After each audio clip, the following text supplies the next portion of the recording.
What's up mga buraot? So yun, magre-review tayo ng Alston product. So 5K A11 Pro 5K action cam. So yun, ganda ng picture niya. Naka 4K resolution ako niyan mga buraot.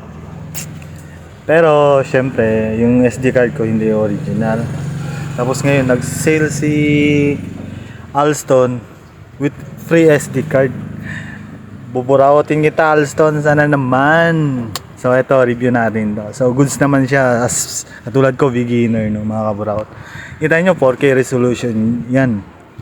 Meron na ako dati 4K lang, pero yung mumurahin, ito mura na talaga siya. Para akong naka GoPro. Kasi nakatry na din ako ng GoPro pero sa kasama ko. At ito mga kaburaot, napansin ko lang dito. Yan, pagliko ko dyan, no, kita nyo, yan, parang nagbe-blurred siya or nawawalan ng signal. Charot! Hindi naman yung signal, siguro hindi lang kinaya ng SD card natin mga kaburaot kasi local lang yung SD card natin, umurahin lang din mga kaburaot. Pero sabi nga ni Alston, trying ko daw yung SD card talaga nila. So, ito yung first review natin mga kaburaot, naka 4K resolution ako nyan. Kita nyo, papasok tayo sa trabaho. Pero goods na din siya kahit paano no, sa mga katulad kong beginner naghahanap ng murang action cam. So eto goods na din no. Taas din ng record kasi ni-record ko talaga siya hanggang 28 minutes kinaya niya mga kaburaot. Pero pinutol ko lang bigat kasi pag nilipat mo siya sa cellphone mas mabigat siya. Tapos matagal siya pag inedit mo siya sa CapCut mga kaburaot.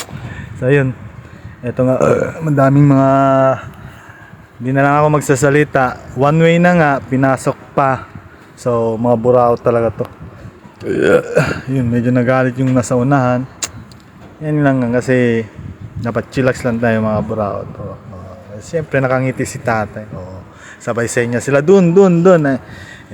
Siguro baguhan din si tatay kasi ito yung shortcut kasi nasira yung kan natin yung bridge dun sa San Roque mga buraot. So goods na din yung kung makikita nyo mga buraot kasi mura na siya ewan ko magkano sales nito pero mura ko lang to nabili, nasa 2K plus ko lang to nabili yung A11 Pro 5K action cam mga buraot. So yan no, kita nyo ganda na din, at least sa mga tulad natin beginner. So nasa sa inyo na yan kung nagustuhan nyo. Pero goods na sa akin to. Sana naman buburautin ko to si Alston. Alston, baka naman may free tayo dyang SD card.